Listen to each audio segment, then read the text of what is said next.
Welcome, welcome, welcome, everyone, and happy Thursday. It is noon Eastern time here in the booming metropolis of Philadelphia, Pennsylvania. Thursdays, noon Eastern time, Philadelphia, Ambler, whichever you decide. You know what that means. It is time for Talent Experience Live, your weekly look at all things HR, talent acquisition, talent management, state of hiring automation, artificial intelligence, and so much more. Talent Experience Live is proudly brought to you by the good folks here at Phenom, whose purpose is to help 1 billion people find the right job. That's why we host this podcast every single Thursday, why we have another great podcast with Cliff Yerkowitz called Unusual Attitudes. New episode coming out this Monday, why we just hosted the state of hiring automation webinar, which is what we're going to talk about today and actually give you a quick look at that as well. Why we have I Am Phenom, which happened this past spring, why we have I Am Phenom in Europe coming up in November. It's going to be in Paris this year. All of that helps us work towards our purpose of helping 1 billion people find the right job. But the real way that we do it is through our applied artificial intelligence talent experience platform, which helps candidates find the right fit faster, employees evolve in their current roles and beyond, recruiters achieve next level productivity and efficiency, and managers get to build better teams through data automation and analytics. If any of this interests you at all, please run, don't walk to phenom.com to learn more. Ton of great information there. I know we're doing the Taste of Talent series coming up again. Like I mentioned, the I Am Phenoms are coming up. India is going to be in December. We have I Am Phenom Europe in November. And again, in the spring, we'll do I Am Phenom here in the United States. All of that and so much more, please check out phenom.com. Now that the bills are paid, just a few short weeks ago, Madeline Laurano and Mike DeMarco of Phenom and Aptitude Research, respectively, sat down to chat all about the new State of Hiring Automation Benchmarks report. They did a webinar called Mind the Gap. And today we're going to air it for you. We put it behind sort of a paywall. Just kidding. No paywall. We did put it behind a gated wall where you had to enter your information, your email, and all sorts of stuff. But enough time has passed, and I'm back from parental leave. And I said, let's air it on TXL. So this is a great episode. They're going to dive into where teams may be excelling when it comes to AI and automation for hiring automation, and where they may be really far behind. So lots of fantastic information here. If you have any questions or want to learn more, you can always reach out to them, but without any further hesitation. Here is Mike and Madeline on Mind the Gap, a deep dive into the state of hiring and automation benchmarks report 2026. Thanks so much. So thank you all for joining us today. We are here to talk all about the 2026 State of Hiring Automation Report. And the theme of this one's all around Mind the Gap.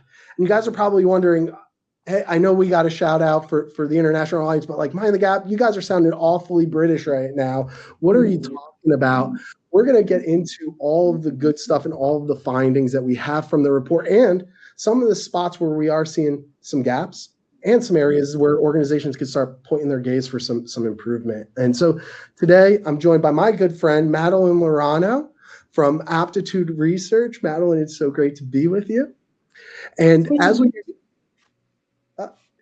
get going today, this presentation is brought to you by Phenom, and it's our purpose to help 1 billion people find the right work. And really, that's a part of the heart of this whole report and everything that we've been doing so far. Because really what we're looking at and what we wanted to explore was, how are organizations helping people connect to the right job at the right moment and qualify them right then and there? And I said earlier that I'm joined by my friend Madeline from Aptitude Research. Madeline, would you be down to share with us a little bit about Aptitude Research and all the good work you guys are doing over there? Absolutely. So we are a research and advisory firm. We focus on HR tech, a couple of other areas of technology as well, but that's the primary focus. And we do research through quantitative research. We do a lot of surveys. We did one for this project. And then we do qualitative research as well. So we do interviews with companies. We may have talked to many of you that are on this webinar today, and we combine all of that and really try to understand what's happening in the market, how companies should think about technology, how to cut through a lot of that noise, and be prescriptive in our research as well. So it was very fun, Mike, to work on this project with you, because we do that quantitative and qualitative research, but to combine all of that with the amazing audits that you and your team were doing, just made this research so much richer than it typically is for us. Oh my gosh, yeah. And so we're just jumping right in. And so like, what is this report all about? And really, we had a special opportunity here because sometimes with data reports, it's easy to get the quantitative side of things. Like, hey, we're going to go out and audit a bunch of organizations and try to evaluate and observe what is happening in the world around us. And so for those of you who've been with us for a while, when we initially launched the State of Hiring Automation Report, it was called the State of HVH Report. It was all around high volume hiring. And that was really a moment in time. It was really that first use case that we saw kind of come over the bow for automation. And this year, when we started working on it, we wanted to expand the scope. When we first did it, we only looked at 5 industries, from retail, hospitality, transportation, logistics, FinServ, and healthcare. But this year we were like, hey, let's try to get a wider lens at the world around us and really try to look at retail, hospitality, transportation, logistics, FinServ, IT, manufacturing, healthcare, and higher education to try and see what is going on in the world. And then Madeline, you gave us a really beautiful lens to look at all of this through, which is through all of that qualitative data that you did from some of the surveys, through the Voice of Industry surveys. Yeah, so it was interesting because, you mentioned, like, we thought originally this would just be kind of frontline, high volume, as you've done in the past, but to see so much data across industries, I think it meant we needed to do something bigger and to focus on not just high volume, but opportunities for knowledge workers as well. Oh my gosh, yeah. So folks, if you're seeing the screen in front of you, you're noticing like 2 roles.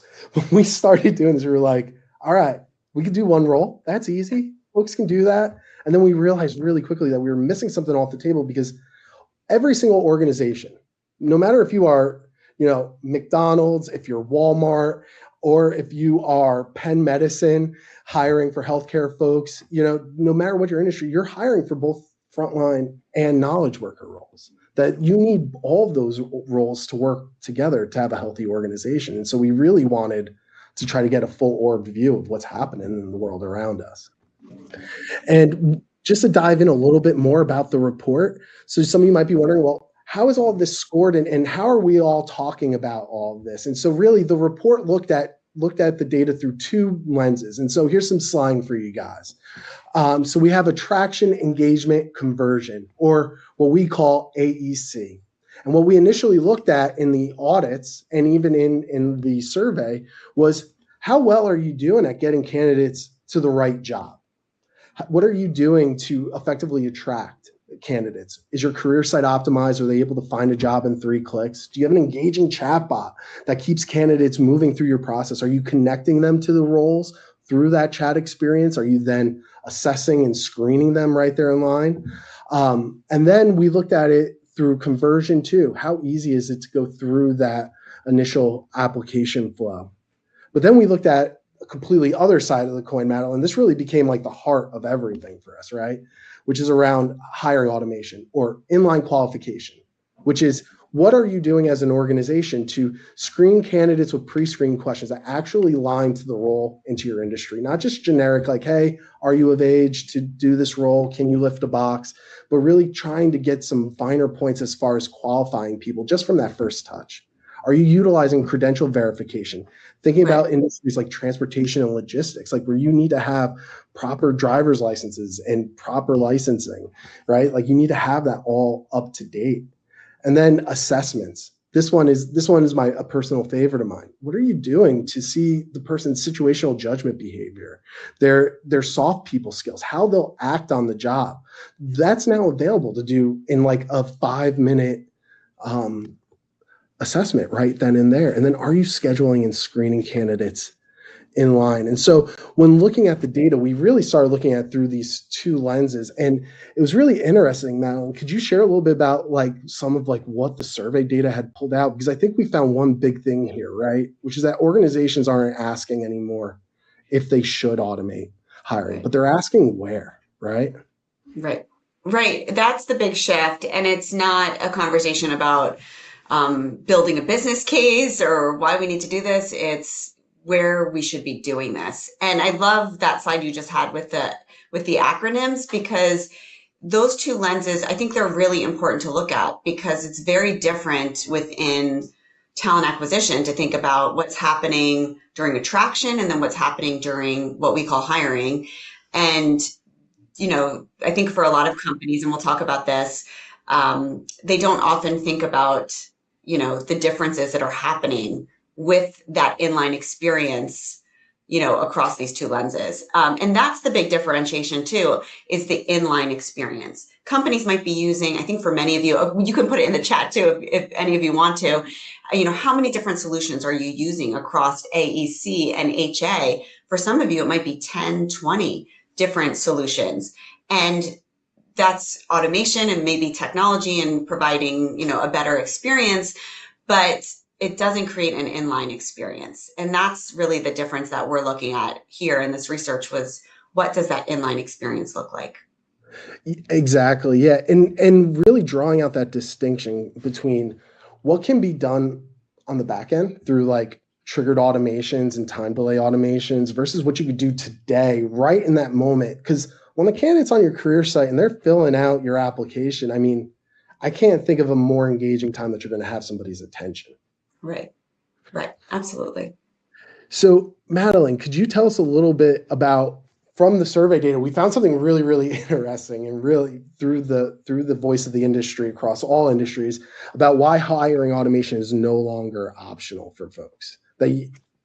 Yeah, so it's interesting. I mean, a big theme, and I'm sure you can all relate to this, is doing more with less. I think we all feel that, even if we're not in talent acquisition, we're, kind of managing more than we were managing 5 years ago. And everyone's feeling that pressure to do more with less resources probably on your team. I know for a lot of companies, recruiting teams are much smaller than they used to be. We did an interview with a company, a good sized company, and they went from 300 recruiters to 37.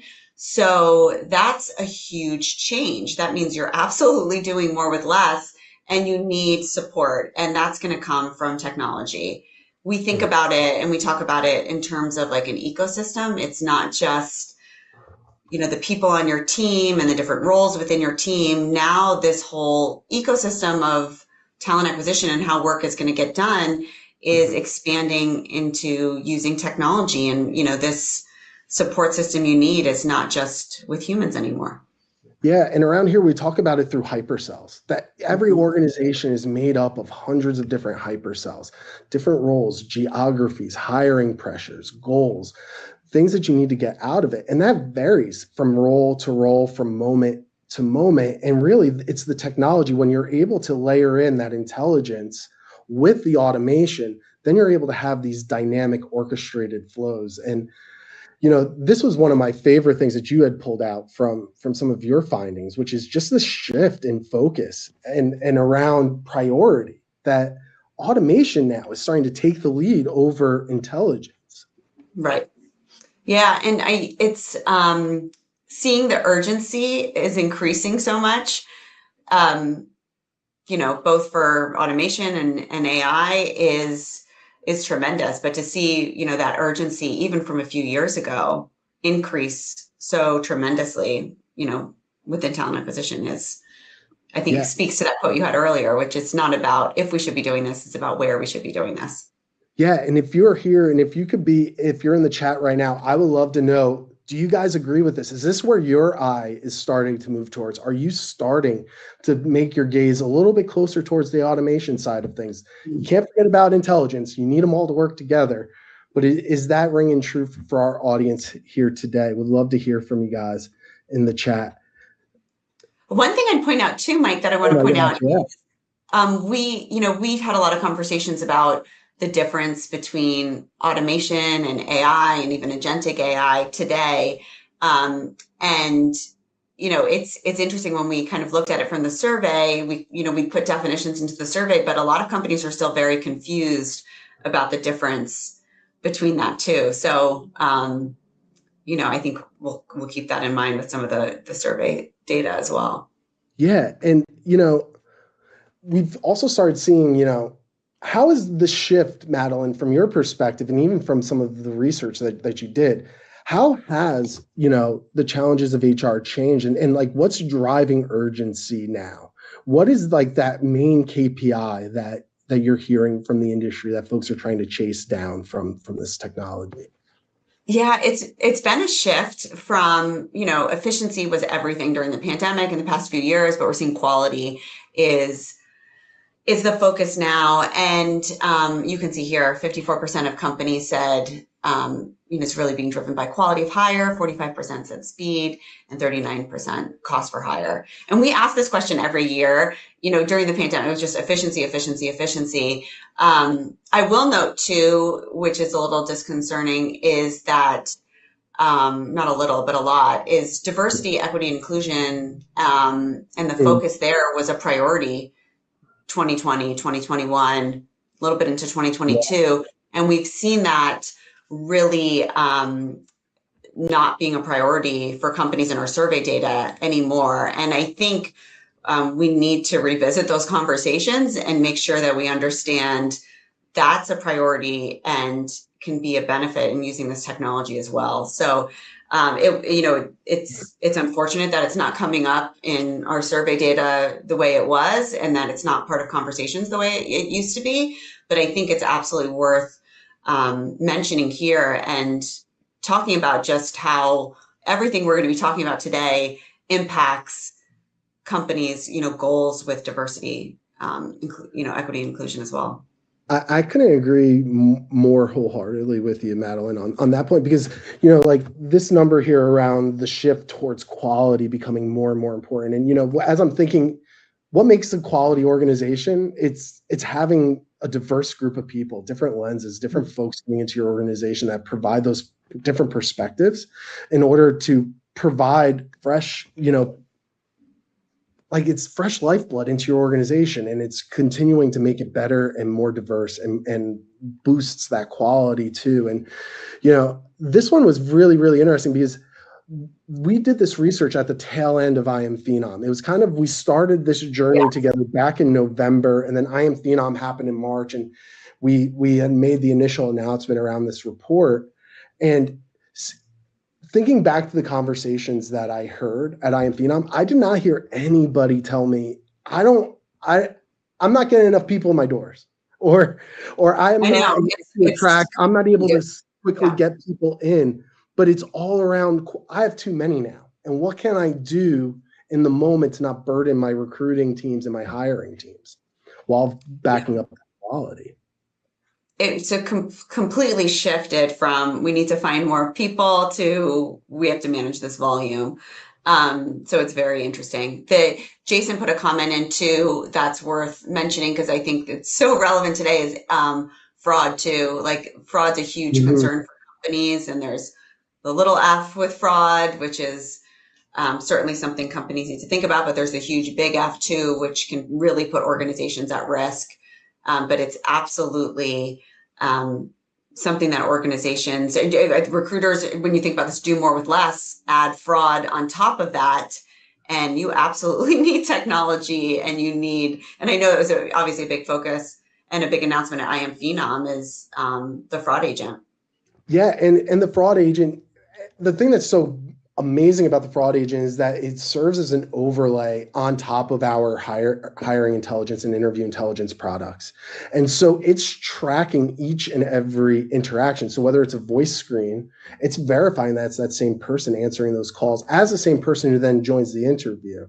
And I really want to kind of vision cast for this team, for the group of folks that are with us today, which is, could you imagine if you then added in additional points of qualification, even within your application process, right? Like if you were to layer in assessments, one-way video interviews, voice screening, those are giving you additional signals for you to verify that this is the same person that I spoke to and that they actually have the consistent set of qualifications that I need. Right, absolutely.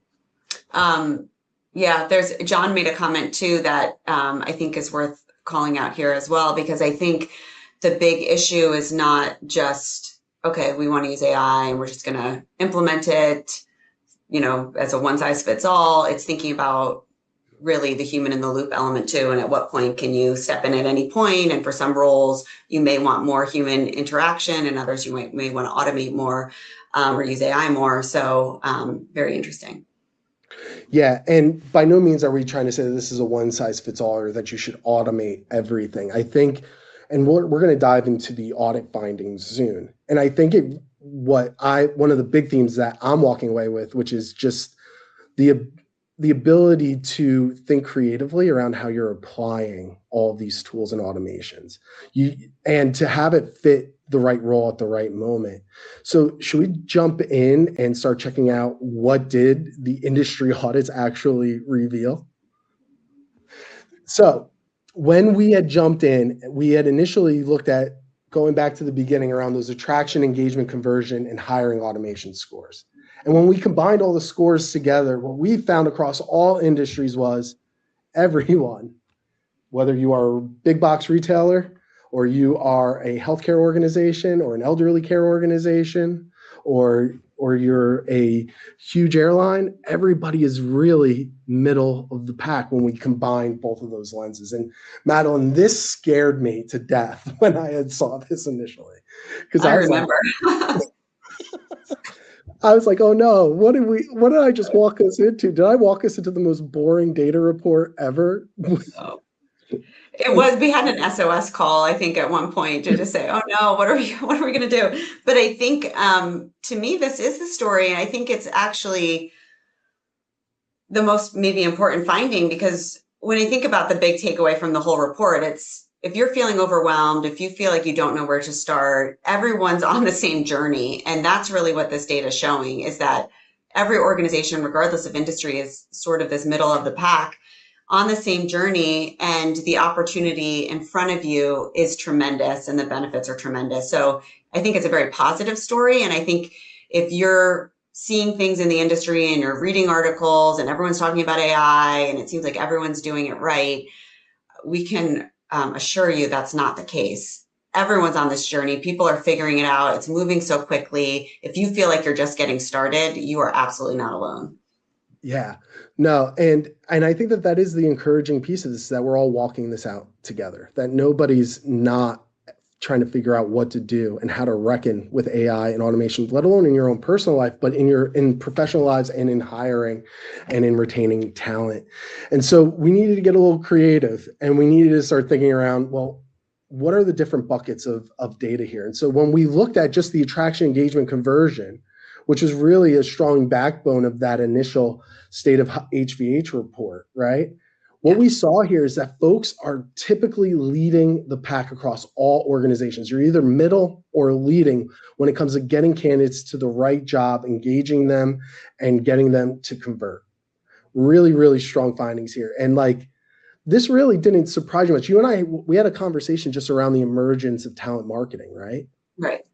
And just over the last few years. Can you speak into that a little bit more?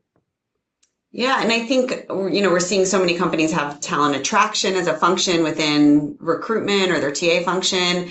And we've seen a huge investment here, right? Organizations have spent millions of dollars on advertising and attracting talent, and they know how to do this, and they do it very well. Career sites are beautiful. Most companies have a career site. And for a long time, many companies didn't have a career site or even have a way to post jobs on their website in any way. So we've seen huge advancements here. And I think that's very positive. And that's, something we've seen again across industries. Yeah. And then when we looked at like that apply click moment, the story completely flipped on us. And what we found is that organizations across the board, everyone here, including, us here on this side of the fence, is we're all getting started with figuring out how to provide strong inline qualification at that apply click moment. Yeah. And folks are really getting started in that spot. It's crazy to me, because if you think about how much money is invested in the attraction and using technology and creating a great candidate experience, then we get to this qualification engine, or what happens post-apply, and it's less investment, and it's very disjointed, and it's very, manual. Different tools are being used. So to me, you're going to lose talent at this stage if you're not investing in the right technology or not automating this. It's also risky too. Decisions are being made at this stage that impact the ultimate hiring decisions. And, you know, think if we talk about bias like we were before, or we just think about, you know, how some of those decisions are made, it's absolutely something that needs to be more of a priority. But I look at, I mean, I can tell you too, the, you know, looking at just the interview process and just for frontline hiring. So an interview for knowledge workers can take, just scheduling it can take 4 weeks to do that. Yeah. We found even for frontline hiring, the scheduling piece can take 3 weeks. If you need to operate your store or your restaurant, that you can't wait 3 weeks. That can't happen just by scheduling or just waiting or having 10 interviews that need to happen for a retail job. That just doesn't make sense. No, not at all. Not in the least. Because if you have somebody quit on you at 1 o'clock and then you need to fill that shift in less than 24 hours again, how are you going to run that whole pipeline throughout that? And you know, just throughout me and our team, we had a whole team of folks run these audits too. And so shout out to Gautami, shout out to Samith, shout out to Joanna and Branka and John Deal. You know, it's funny, a data report really becomes like a labor of love and a whole team effort. Yeah. But what we found is that, like, I'll speak for myself. I'm not going to throw everybody else under the bus, but the moment that I clicked apply, the whole experience just changed. It just was like flat form fill after flat form fill into a black box, or worse, I had to create a login and a password, and then I wasn't even sure of if the application went through all the way, let alone then needing to follow up and see whether or not I still needed to complete it. And I just think that the disparate, like to your point, the gaze was so focused on the front end of it. Now there's this opportunity to really, you guys did that well. Doesn't mean that it doesn't need to still be optimized, but you could start changing your gaze a little bit to that inline qualification. Absolutely. And then here's the real shocker. And I think that this is just the promise of the technology, and where folks could start dreaming differently, which is when comparing between knowledge and frontline, traction engagement conversion, we really saw no difference across knowledge and frontline roles. It was the same 62%.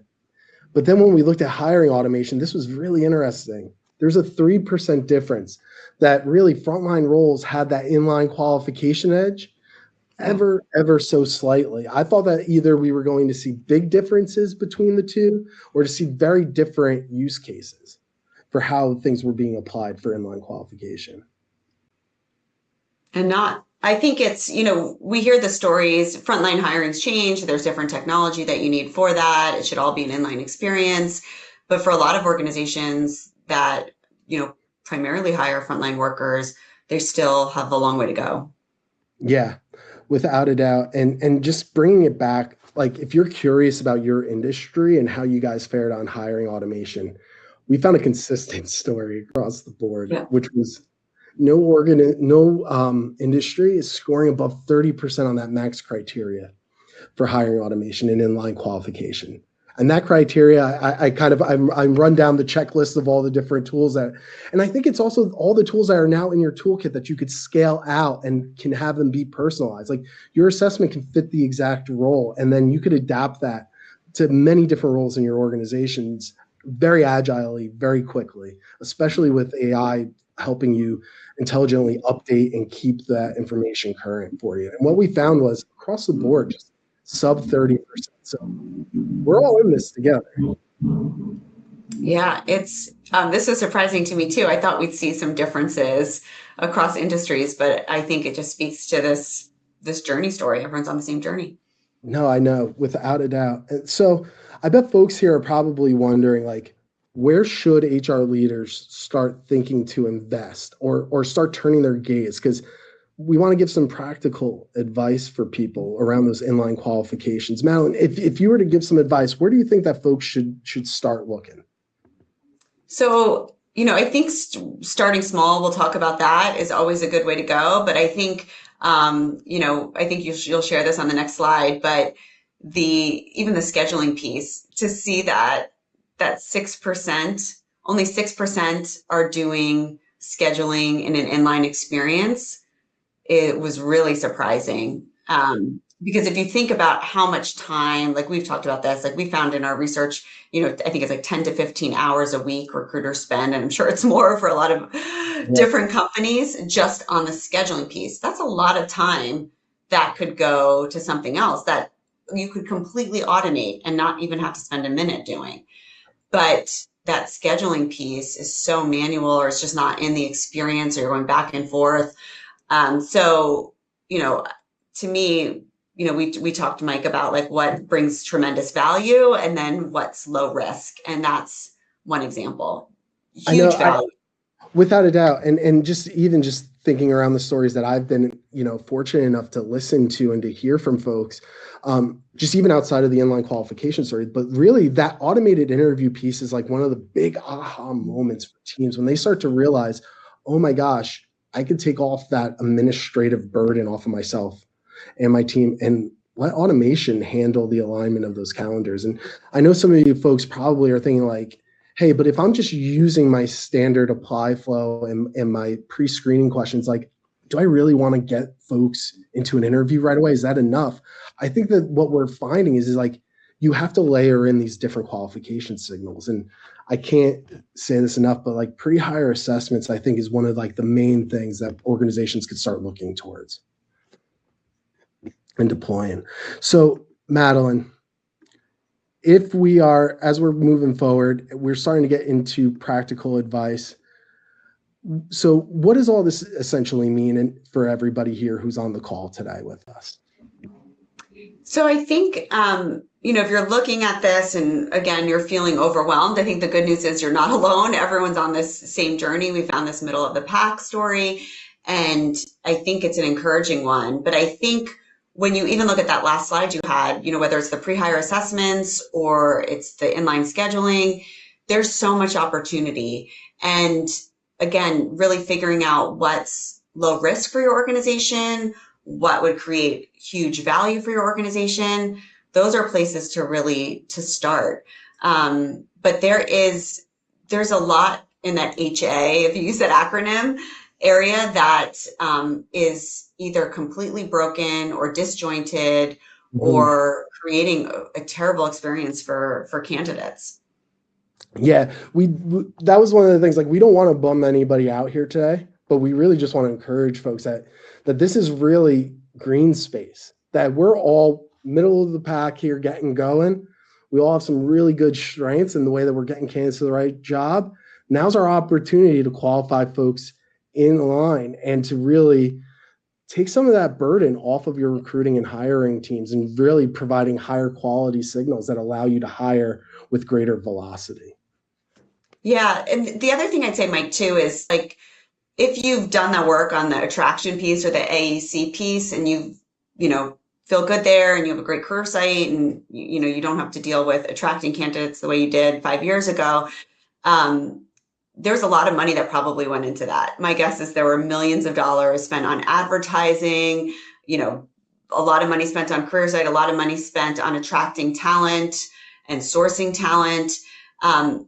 To make changes to this other lens that we've been looking at, the qualification side, doesn't require that same amount of financial investment. Like, you don't have to spend millions of dollars to see a huge impact on how you're qualifying talent, past the apply process. In some cases, it's a very small investment, or sometimes just changes in the process to create more of that inline experience. Yeah, without a doubt. And so for folks that are here today, what advice could we give folks? It's kind of, what can folks start doing today, whether you're just getting started, you're middle of the pack, or if you're a leader and you're like, man, I got this dialed in. What practical takeaways could we give folks? So I think starting small, like, it's, you hear about all these use cases expanding, or you can automate everything in talent acquisition. And I mean, for me, my mind goes to, I've got to do it all. Like, we've got to do everything. That has to be the plan. And that feels overwhelming and paralyzing. I'd say start small, figure out, again, what could be, huge value, but low risk, and start there. Yeah, without a doubt. And we saw some big trends coming up too. And I would say this, that if you're here and you want to know how your organization fares and how you guys would score within the State of Hiring Automation report, go over to the doc section right now. You'll find a link to go ahead and request a custom hiring automation audit. And from there, what we'll do is we'll evaluate 2 of your roles against AEC and HA and provide you with some recommendations in some areas where you're doing great and where you could be doing a little bit better.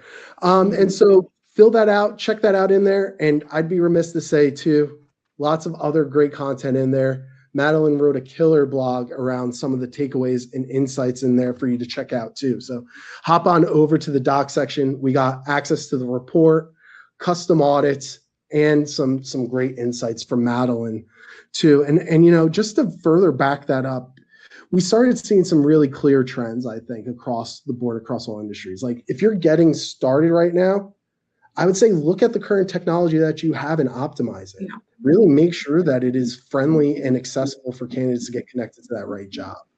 And to ensure like, hey, you have an engaging chatbot on your career site, like a talent companion that not only can connect candidates in a personalized way to the right job for them, but also then move them along, screen them, and to ensure that it is the quality fit right there from a mobile experience. If you're already doing that well, we started alluding to this just around automated interview scheduling, assessments, credential verification, one-way video interviews. Start thinking about how you can start layering that in line within your apply flow at that apply click moment to start qualifying. And for the folks that are out there that you're like, hey, I already have all this orchestrated, I think the big place where I would encourage folks to start pushing their gaze is what agents can you start layering in and how could you start utilizing and expanding the capacity of your team with like a tool like voice screening agents? So Madeline, as we wrap up, is there any other final words of advice that you would give to the folks that are hanging out with us today? I think, you know, I just want to kind of mention again, like, I think for so many of organizations and for individuals, and I know I've felt this way too, it's this feeling of having to do so much more with less in this, you know, environment that we're all in. And if you've been feeling overwhelmed or you feel like you're working 4 or 5 times the amount that you worked, you know, before the pandemic even, the good news is that there's definitely hope and there's a way to do this and manage this in a way that makes your experience better, but can ultimately improve like all those KPIs that we talked about earlier, quality of hire and, you know, efficiency and cost per hire, diversity, equity, inclusion as well. Yeah. So Madeline, we played a game to announce the launch of this, a quick game of Mad Libs. Would you be down to play another round with me? As we I can do that, yeah. And open it up to Q&A? All right, guys. So if you are on with us right now and did not catch us on our live stream, Madeline and I, we played a round of word association Mad Libs where we're going to drop a question out there and we're going to write our answers down and we're going to see how close we get to one another. We spent a lot of time together, Madeline. Let's see how simpatico we are when it comes to state of hiring automation. All right, let's rock and roll. Question number 1. If you were to describe one word to describe the state of hiring automation report, what word would that be? I have a feeling we're going to do the same one for this. We are too on this one. Because we both said this word like a million times. I know. I have a strong feeling. And if you're here in the chat, if you want to take a guess at what Madeline and I are going to throw up, feel free to throw that in the chat right now. Madeline, let me know when you're ready. I'm ready. All right. Ready? 1, 2, 3. Let me see. What do you got, dude? Can you see it? I don't know if with this. I don't know if we can see it with the flow of it. I'll tell you. It's Tell me. Opportunity. I said inline. Oh, that's good too. Yeah. Yeah. I think that is the opportunity, right? The opportunity is to orchestrate inline qualification experiences. And that's the first word that I would grab out of this one. Fast. I agree with you there too. We definitely need processes that remove friction. Mm-hmm. All right, Madeline, ready for the next one? Yes. Question Mad Lib number 2. One inline qualification tool that everyone should adopt this year. Oh, I think everybody knows what I'm going to say. well, I'm going to say what you're going to say too. And my spelling, I think, is really bad. New Jersey Public Education. Sorry. All right. So we could just shout it out, but I had the word assessments down. Yeah, I wrote pre-hire assessments.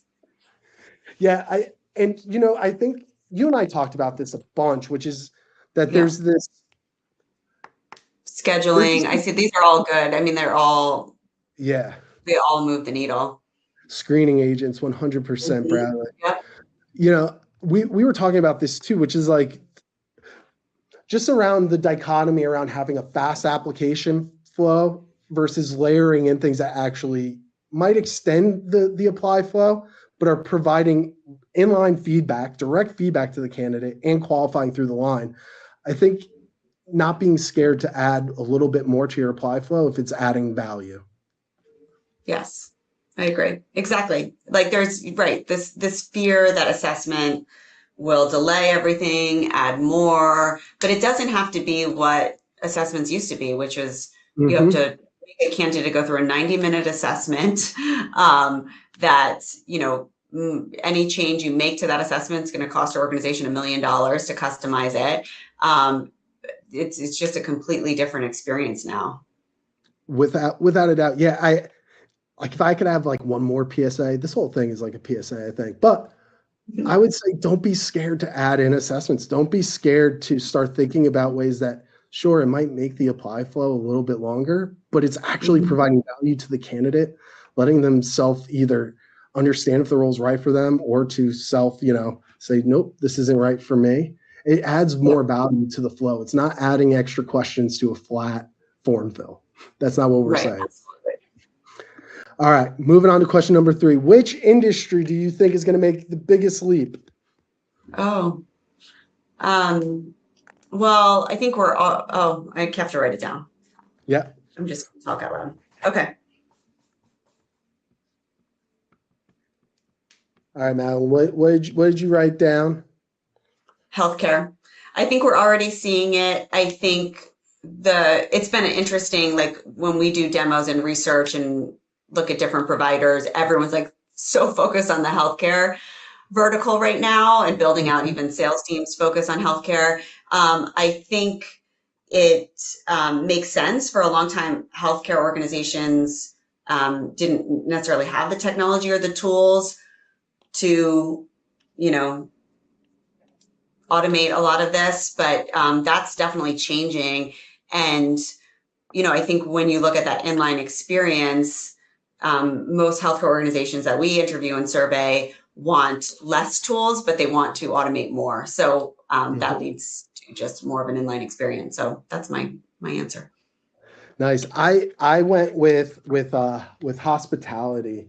So it was really interesting because in our findings, what we found is that hospitality was really in this like sweet middle spot for qualifying in line, that all the organizations we had audited, while it was a small sample size, everybody was really, spoiler alert, middle of the pack here. And I think that for a industry that really relies on soft people skills connected to real hard, situational judgment skills, so many opportunities here for you guys to really leapfrog and to start, making some waves when it comes to inline qualification, especially for an industry where it's like 24 hours a day and you need, massive staffs to keep guest experiences running so well. Big opportunities there. Ooh, IT and FinServ too, without a doubt. Yeah. These guys were really, what's interesting about IT and FinServ too, Rajesh, is that what we found is that IT was a little bit further behind on that inline qualification. There's so much that you could do there. There's so much just by way of skills-based assessments and verifying whether or not folks actually have those technical skills. Without a doubt, massive opportunities. Last one that I got for you today. Okay. All right. So one prediction for SOHA 2027. All right. You want to kick us off? Yeah, I think we're going to see just overall that, that slide, the slide that we had of, AEC is humming and then HA is not on the other side. I think we're going to see that change. I think there's been a lot of talk around, agents around interviewing, assessments, around scheduling. It's been a big focus in conversations. I think companies have more options than they've ever had before. And it doesn't feel like it's manual or you need a consulting firm to do a lot of that work. I think organizations recognize, like to your point, that we're not at this if, we're at the where part of this conversation. So I think we're going to see that whole slide shifting over. Mm-hmm. Yeah, and I think that the way that it's going to shift over is around agent orchestration. I'm trying to get it. Yeah.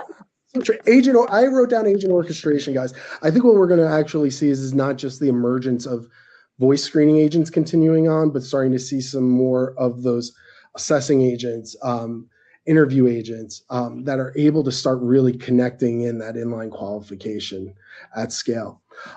Madeline, thank you so much for hanging. Thank you so much for joining us today. If you did not check out the report, go ahead, scan that QR code, grab it, start looking at it, start thinking about your industry and your organization and what your challenges are and the hiring needs that you all have to tackle this year. Again, thank you all for joining us. Thank you, Madeline. It's always a pleasure getting to hang out with you. Thanks, Mike. I loved working on this project with you. So it's fun to talk about it and share it today. Awesome. Right on. And we'll see you all real soon. And be sure, get that report in the docs, schedule your own custom audit, check out Madeline's blog. And yeah, hit us up on LinkedIn. We're here to continue the conversation with you all. Much respect and thanks. And we'll see you all next time. Take care. Madeline and Mike, thank you for letting me use the webinar today for Talent Experience Live. Really appreciate it. If you missed any of the episode, you can always catch it on YouTube. While you're there, catch out a few of our past episodes that we did here on TXL. We had Checker talking about fraud detection. We had Sasser Workforce Solutions. We also had Grant Smith from TD Cynics. Lots of great stuff on our YouTube page, so definitely check that out. But in the meantime, I hope everyone has a safe, happy, and healthy weekend. Once again, thank you to Madeline and Mike, and I can't wait to see you all next week, Thursday, noon Eastern time, for another episode of Talent Experience Live, because we do this every damn Thursday. Thanks so much.